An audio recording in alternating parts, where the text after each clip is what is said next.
Fala galera, aqui é o Drake. E se você fosse um detetive e descobrisse uma suposta traição da pessoa com quem você é casado, o que você faria? Essa mulher não espera que, ao investigar a traição do marido, vai se envolver em um esquema de corrupção que envolve vários figurões. Começamos com o Park Chan-mo, um cara que claramente domina a arte dos serviços domésticos, deixando tudo organizado para a esposa, que por acaso é uma capitã e detetive de polícia. Sem contar que ela é bastante bagunceira e vivia deixando as coisas espalhadas pela casa inteira. Toda noite, o Park sempre esperava a Kang Mi-son, sua esposa, dormir, e ia dar aquela checada marota na carteira dela onde pegava um troco, aproveitando que a mulher descansava profundamente para sair no sapatinho. Mas dessa vez o celular dela toca. E sim, ela já tinha percebido a presença dele ali desde o início, e nem o tapa-olho que a Kang usava para dormir a impediu de perceber. O Park então tenta se justificar, dizendo que estava juntando uma grana para eles viajarem. Só que a esposa conhecia bem esse jogo, afinal, eles nunca viajaram para lugar nenhum, no máximo assistiam uns programas de viagem na TV. No fim das contas, ela até deixa ele ficar com parte da grana, talvez por pena ou só para não ter que discutir aquela hora da noite após um dia cheio no trabalho. Logo depois, vemos o Park assumindo outra função muito nobre, a de fazer o café da manhã e separar os remédios para a esposa. Tudo isso enquanto ela, com aquele jeitão carinhoso, lembra que só tá com ele porque as outras opções eram piores, e sai para trabalhar. Já o Park tem uma profissão tão emocionante quanto a sua vida doméstica, a de motorista de van escolar, onde a rotina era sempre a mesma, e as mães traziam e buscavam os seus filhos até a porta do veículo, todas super pontuais. Todas menos uma, pois a mãe do pequeno Dong-hyuk sempre se atrasa porque vivia atolada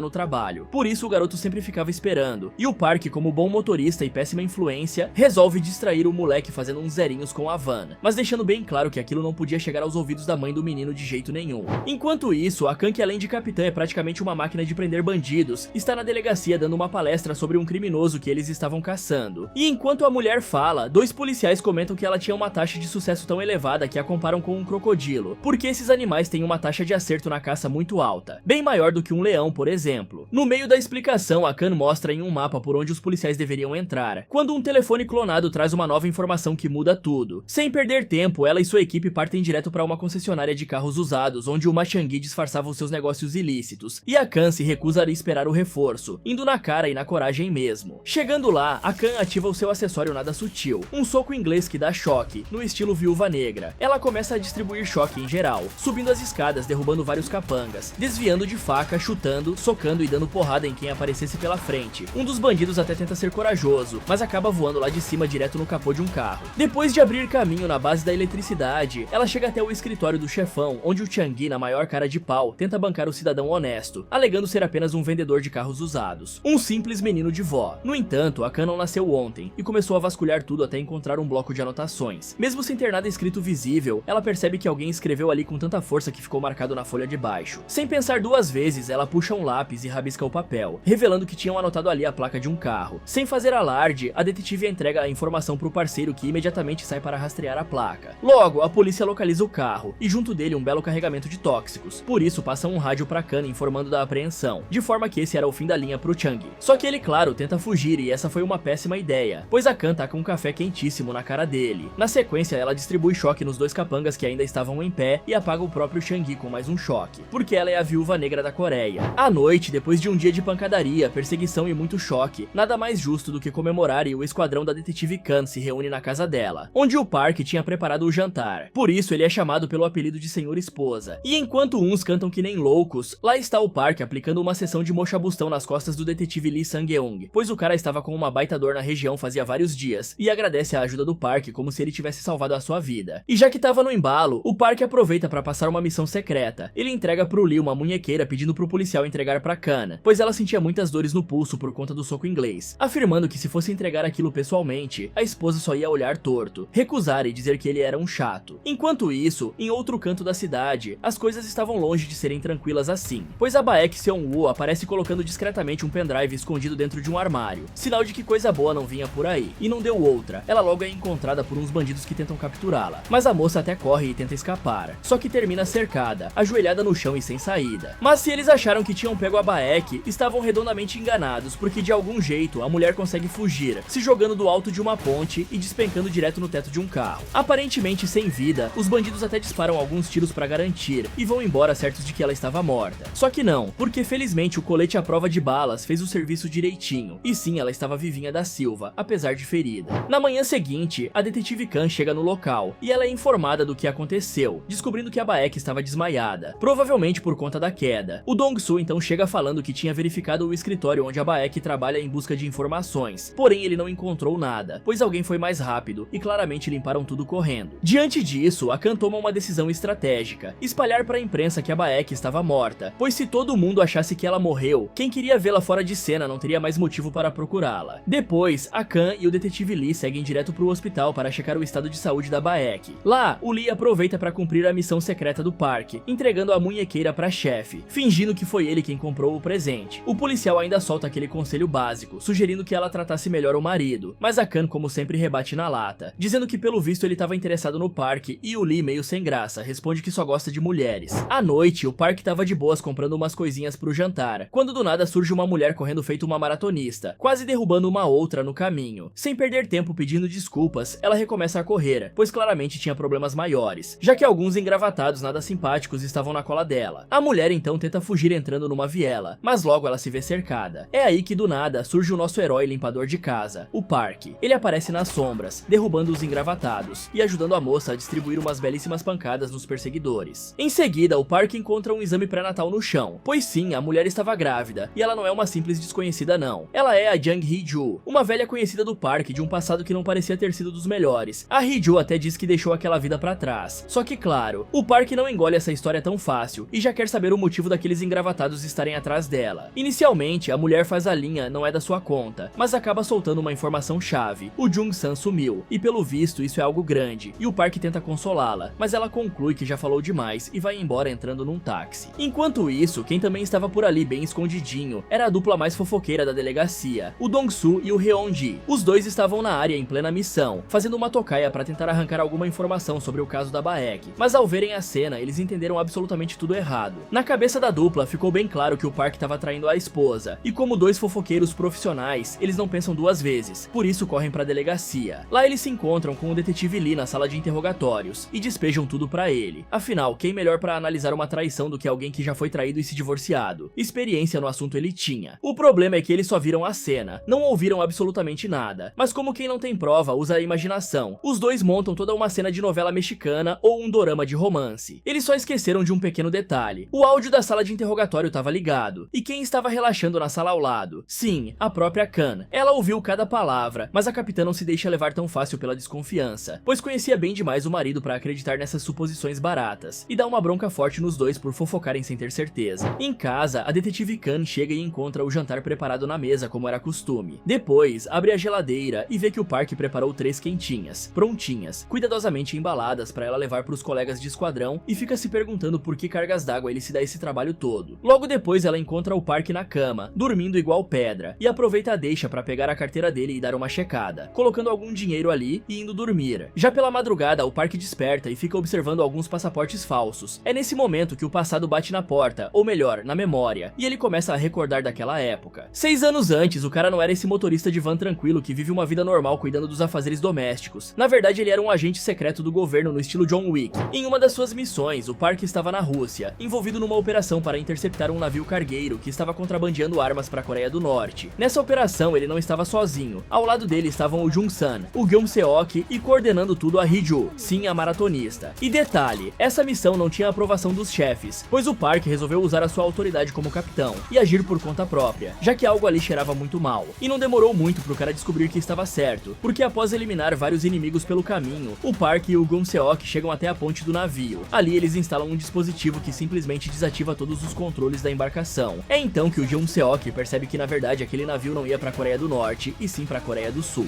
E aí, na hora de bater em retirada, tudo desanda, e os dois agentes se separam e acabam capturados. Então, o Park é pressionado a revelar a senha do dispositivo que eles tinham instalado, e se recusa a falar. Por isso, os bandidos mostram que não estavam de brincadeira, e ameaçam finalizar o Gyeom-seok, fazendo aquela clássica chantagem. E mesmo quando o Park finalmente cede e entrega a senha, eles executam o Gyeom-seok sem piedade, bem na frente dele. Um tempo depois, o Jung-san dá a notícia que faltava para completar a desgraça. Como o Park tinha agido sem ordens, ele estava fora, destituído do seu posto, então o cara voltaria a ser um civil qualquer. Claro, com aquele bônus traumático de ter visto o seu amigo ser executado. Aí, para amenizar, vem o clássico discurso de consolo, onde a Hee-ju tenta aliviar a culpa dele, dizendo que aquilo fazia parte do trabalho. Mas isso não funciona, porque no fim das contas, o Park só conseguia olhar para a foto da família do Jung-seok, sentindo na pele que ali não tinha missão, protocolo ou desculpa que apagasse aquele peso. No presente, o Park estava lá fingindo ser um cidadão cidadão de bem e tentando esquecer o passado, enquanto assiste o pequeno Dong Hyuk brincando, e ele tem aquela brilhante ideia: levar um presente pro bebê da Hee-ju, sim, a ex-companheira do seu passado complicado. O que ele não esperava era que discretamente, ou melhor, nem tão discretamente assim, os dois policiais mais bobalhões da Coreia estavam seguindo ele. E cá entre nós, fazer as coisas às escondidas não parecia ser o ponto forte da dupla. Mesmo assim, eles tiram algumas fotos do parque sem o cara perceber e enviam pro Lee. Enquanto isso, na delegacia, a detetive Kang e o Lee estão analisando uns dados e percebem uma coincidência pra lá de estranha. Os funcionários da empresa onde a Baek trabalhava estavam simplesmente morrendo de formas bem suspeitas. Como se isso já não fosse problema suficiente, a Kang comenta que o marido também andava meio estranho. Ele parecia preocupado, inquieto, coisa que não era costume vindo dele. E é claro, como todo bom roteiro de treta, o detetive Lee recebe as fotos no celular bem nessa hora. Fotos essas que sugeriam uma suposta traição do parque e tenta disfarçar pra Kang não perceber. Mas ela não é boba nem nada e toma o celular da mão dele. Aí o caldo ferve, pois lá estava a imagem do parque levando presentes pra uma outra mulher. E como resultado disso, o caos toma conta da cabeça dela e deixa tudo a mil. E como qualquer pessoa sensata numa situação dessas faria, ela simplesmente sai pra beber com os 3 parceiros de esquadrão. Afinal, todo problema melhora com álcool. E claro, os caras fazem o que todo amigo faria. Aconselham ela a ir tirar satisfações. Menos o Lee, que fala que arrancar uma confissão de traição era mais difícil que obter uma confissão de assassinato. A Kang, fria, calculista e metódica, decide que não vai partir pra briga sem ter provas sólidas e incontestáveis. E ela não é uma detetive. A Kang sabe como a justiça funciona, porque até agora os fofoqueiros não tiraram nenhuma foto de um beijo ou algo assim. Enquanto isso, o parque segue sua missão paralela indo até o esconderijo da Hee-ju, que por sinal estava abrigada ali desde que o tal do Jung-san desapareceu do mapa. E esse cara é nada menos que o marido dela, por isso a mulher queria tanto encontrá-lo. Ali, as peças começam a se encaixar, pois a Hee-ju revela que o seu amado Jung-san não tinha simplesmente evaporado. Na verdade, ele estava no meio de uma treta pesada do tipo que envolve ninguém menos que o ministro da defesa da Coreia do Sul. Segundo ela, o Jung-san tinha descoberto uma conspiração enorme e estava prestes a expor tudo quando sumiu misteriosamente. E aí fica claro pro parque que os caras estavam atrás da Hee-ju pra usar ela como isca, ou seja, se estavam querendo atrair alguém, esse alguém só podia estar vivo. Em seguida, a Hee-ju mostra que dias atrás recebeu uma correspondência bem esquisita, sem remetente, sem endereço, sem nada, só um pacote jogado lá na porta. Nesse momento, o parque liga os pontos. Quem quer que tenha enviado aquilo sabia exatamente onde ela estava escondida, e mesmo assim a Hee-ju seguia viva. Portanto, essa pessoa não era uma ameaça, muito pelo contrário, era alguém em que podiam confiar. Dentro do pacote, eles encontram uma mensagem codificada que, quando colocada no computador, faz aparecer uma caixa de mensagens meio clandestina, daquelas que parecem saídas de filmes de espionagem baratos, ou então de hackers que invadem a NASA. Lá, um contato misterioso sugere um encontro para falar exatamente sobre o paradeiro do Jung-san, e é claro que a Hee-ju não pensa 2 vezes antes de aceitar, decidindo que o parque vai junto por segurança. Até porque ela está grávida e enfrentar uma conspiração militar sozinha não parece certo nas suas condições. Enquanto isso, a Kang, desconfiada até o último fio de cabelo, decide fazer uma revista completa na própria casa, e para sua surpresa, não encontra nada, quer dizer quase nada. Apenas um bolinho de dinheiro escondido numa revista de destinos turísticos, pois parece que o plano do parque de viajar era real. Mas se você acha que isso acalmou ela, não mesmo, já que a desconfiança só aumenta quando do nada o parque aparece dizendo que vai precisar do carro para uma pescaria no dia seguinte. Claro, porque todo marido fiel sai com vara de pesca para pescar, né? Na manhã seguinte, lá vai o parque, todo equipado com suas tralhas de pesca. O problema é que ele não percebe que há alguns metros atrás, a Kang e o detetive Lee estão na cola dele. E detalhe, tudo isso dentro do carro todo rosa da mãe do Lee, o veículo mais discreto da história da espionagem. Dali, os dois detetives seguem o parque até um hotel, onde vem o cara e a Hee-ju pegarem a chave na recepção, e indo até o quarto 315. A Kang, então já à beira de explodir, queria invadir o lugar e rodar a baiana, mas o detetive Lee, como a voz da razão, sugere esperar provas mais concretas. Então eles usam um drone para espionar o quarto, só que ao invés de flagrar alguma traição, tudo o que eles veem é absolutamente nada. Pra piorar, o Lee ainda fica fazendo palhaçada, irritando tanto a Kang que ela faz o drone bater. Pra completar o caos, ela recebe uma ligação urgente. As câmeras do metrô captaram algo sobre o caso da Baek. Sem pensar 2 vezes, ela abandona o carro da mãe do Lee, atravessado ele no estacionamento, trancando nada mais nada menos que o carro do próprio parque. Enquanto isso, dentro do hotel, a tensão aumenta, pois a Hee-ju recebe uma ligação misteriosa de alguém que claramente sabia mais do que deveria, inclusive que ela estava grávida. Esse homem então orienta os dois a irem até o quarto 637. Ali, o informante revela ser um ex-parceiro do Jung-san, que tinha um enorme respeito por ele, contando sobre a existência de um esquema criminoso gigantesco comandado por ninguém menos que um tal de General Park, um cara que ninguém sabia quem era. Após a missão na Rússia, o Jung-san havia montado uma nova equipe para derrubar o general, mas um a um os membros dessa equipe foram sendo eliminados, inclusive a Baek fazia parte desse grupo. E para piorar, na noite em que ela foi perseguida, a mulher tinha conseguido roubar as credenciais de uma conta milionária do general, e escondeu tudo em um armário para que o Jung-san pudesse recuperar. O informante então projeta algumas imagens na parede e no meio delas surge um símbolo bem familiar, o mesmo símbolo que o Park viu no cargueiro russo 6 anos atrás. E pronto, agora tá confirmado. Esse é o símbolo oficial dos vilões dessa história. E se tudo isso já não fosse pesado o suficiente, vem a bomba. O Jung-san está vivo e sendo mantido preso em um centro de saúde mental, usado pelos militares para interrogatórios especiais, daqueles que usam técnicas bem pouco terapêuticas. Enquanto isso, a Kan e o detetive Lee assistem às imagens do metrô e fazem uma descoberta bombástica. O Jung-san, o sumido da história toda, era simplesmente o presidente da empresa onde a Baek trabalhava. Pois é, nada como uma coincidência de roteiro bem amarrada. Sem perder tempo, a Kan volta correndo pro estacionamento e percebe que o Park e a Hee-ju já tinham empurrado o carro rosa para sair dali. E claro, a capitã não deixa de coletar as impressões digitais da Hee-ju e mandar para análise, querendo descobrir a sua identidade. E isso aqui poderia meter a Kan em sérios problemas, pois ela está usando o sistema da polícia para investigar uma suposta traição do marido. Mas enfim, o Park decide invadir o centro de saúde mental para resgatar o amigo, e o cara até tenta convencer a Hee-ju a deixar tudo nas mãos dele, afinal aquilo era perigoso demais. Só que isso é apenas perda de tempo, pois a mulher é dura na queda, ignorando o pedido e dizendo que iria arranjar uma planta do prédio e um veículo para a missão. Do outro lado da cidade, a Kan segue totalmente focada na missão de desmascarar o marido, entregando as impressões digitais para análise. E como se não bastasse, aprende como clonar um celular. Na primeira oportunidade, ela coloca o plano em prática, esperando o marido dormir para pegar o celular dele e colar durex nos seus olhos, abrindo eles para burlar o reconhecimento facial e desbloquear o aparelho. Em seguida, ela leva o celular pro andar de baixo, onde conclui o procedimento de clonagem. Só que aí dá ruim, pois o Park aparece bem na hora e pega ela no flagra. Mas se tem uma coisa que a Kan tem de sobra é cara de pau, e a detetive sai dessa fingindo que tava sonâmbula. Na manhã seguinte, a Kan confere a localização do marido e descobre que ele tava nas montanhas. Ele estava ali junto da Hee-ju, observando de longe toda a segurança do centro de saúde mental, enquanto lá dentro, o Jung-san segue sendo brutalmente torturado para revelar a localização do tal pendrive, mas o cara é firme e não fala nenhuma palavra. De noite, a Kan volta pra casa e encontra uma cena estranha. A cozinha toda bagunçada, a louça suja, um claro sinal de que o marido não teve tempo de arrumar nada, o que é bastante suspeito, porque isso nunca acontecia. E pra completar, quando o Park chega, ele já encontra tudo limpinho e um recado da esposa falando que iria trabalhar até tarde. No outro dia, a Kan desabafa com o detetive Lee, pois no fundo ela tá começando a achar que o marido não a ama mais. Só que o Lee, na maior calma, percebe que ela tá usando justamente a munhequeira que o Park comprou pra ela, e responde que esse não é bem o problema. E não era ela que estava com o Park só porque as outras opções eram piores. Mas continuando, os dois são interrompidos pelo Heon-gi, que aparece correndo pra contar que a Baek acordou. Por isso a Kan esquece tudo e corre pro hospital, onde descobre sobre o General Park. Ela também fica sabendo que ninguém sabia exatamente quem ele era, apenas conheciam aquele símbolo estranho que o Park tinha visto na Rússia e que parecia ser a marca do general. Do lado de fora, o detetive Lee informa que descobriram a última localização conhecida do Jung-san. Sem perder tempo, a Kan parte para checar a informação, enquanto a Hee-ju começa a separar as armas e o Park manda uma mensagem para a esposa, dizendo que chegaria tarde e desliga o celular. A Hee-ju, curiosa, até pergunta se a Kan sabia do passado do marido, e o Park responde do jeito mais maduro possível, com um sorrisinho sem graça e silêncio absoluto. Logo depois, os dois seguem pro ferro velho, onde o Park pega um caminhão de serviço da empresa sanitária e parte rumo ao centro de saúde mental, agora munido de uma permissão falsa para entrar. Chegando lá, ele consegue passar pelos seguranças e já mete o plano em prática, se disfarçando de interno e fazendo aquele teatrinho fingindo que tá dando uma barrigada no pátio. Com isso, o Park consegue chamar a atenção dos guardas, que o levam diretamente para a sala de contenção, exatamente onde ele queria estar. Lá, o Park mostra que o tempo afastado da vida de agente não fez ele esquecer nada, pois o cara derruba geral na porrada, pega o uniforme de um dos guardas e segue pelos dutos de ventilação. Aí ele segue as orientações da Hee-ju até chegar na sala onde o Jung-san tá sendo torturado. Sem perder tempo, ele nocauteia o médico torturador, e pra melhorar ainda bola um plano genial. O Park veste o próprio torturador com as roupas do Jung-san e cobre o rosto do cara. Assim, quando um dos comparsas entra, ele começa a torturar o próprio chefe, achando que é o prisioneiro. Enquanto isso, o Park já tinha fugido dali, levando o verdadeiro Jung-san direto pra um velho conhecido dos tempos de forças especiais, um médico daqueles que resolve qualquer coisa, de bala de fuzil a dor nas costas. E claro, do outro lado, o ministro da defesa fica sabendo que deu ruim, pois aquele prisioneiro que eles estavam mantendo sob controle fugiu. É agora que o jogo vira, finalmente o grande nome por trás de tudo aparece, e pra surpresa geral, é a própria Hee-ju. Sim, ela era General Park esse tempo todo, e pra deixar claro quem manda, a mulher simplesmente finaliza o ministro da defesa ao vivo, na frente dos outros chefões do esquema. Que jeito sutil de pedir respeito, né? Mas calma que não para por aí. A fuga do Jung-san, que parecia acidental, na verdade foi milimetricamente planejada por ela, porque claro, se ele não falava sobre tortura, falaria quando se sentisse seguro. Ou seja, a Hee-ju não estava grávida coisa nenhuma, e que o tal informante que ela e o Park encontraram no hotel tinha sido colocado ali pela mulher. E esse plano acabou dando bastante certo, porque assim que se senta no consultório do velho médico, o Jung-san abre o bico e revela onde estava escondido o pendrive com todos os segredos sujos, enquanto tudo é filmado por uma câmera escondida, pois o doutor também fazia parte do esquema. Em paralelo, a Kan segue investigando, vendo a filmagem de quando o Jung-san foi sequestrado na porta de casa, e dá aquele zoom cinematográfico clássico, onde o rosto da General Park é revelado, por isso ela corre pro endereço sozinha. Só que adivinha, o endereço é exatamente onde o pendrive tá escondido, e os vilões já estão no local, começando uma batalha tensa pela posse do pendrive. Mesmo em desvantagem, a Kan consegue pegar o dispositivo, e na maior esperteza, copia todos os dados direto pro celular clonado do Park. Depois ela faz aquele teatrinho básico, e finge que vai se render, mas simplesmente destrói o pendrive com seu soco inglês elétrico. Só que não dá tempo nem de comemorar, pois a mulher toma um socão na cara e apaga. Longe dali, o Park parte pra proteger os dados, enquanto deixa o amigo com o médico, e o Jung-san percebe que o doutor é justamente um dos torturadores dele. Então o agente apaga o cara ali mesmo, e liga pro Park pra avisar da emboscada. Só que é tarde demais, e um caminhão surge do além, e acerta o carro do Park, deixando ele desacordado. Enquanto isso, a Kan acorda num lugar nada agradável, amarrada numa cadeira, pois a Hee-ju quer saber onde estão os arquivos que ela copiou, e a detetive percebe aquele estranho símbolo tatuado no peito da Hee-ju. Mas como a policial se recusa a abrir o bico, um torturador aplica nela uma injeção daquelas que te deixam meio doidões. A Hee-ju, pra apimentar ainda mais, mostra que tem um capanga no hospital prontíssimo pra acabar com o Park caso ela não fale. E é aí que na marra, a Kan revela que os arquivos estão no celular do marido. A Hee-ju então confirma que é verdade, e mesmo assim manda apagar o Park.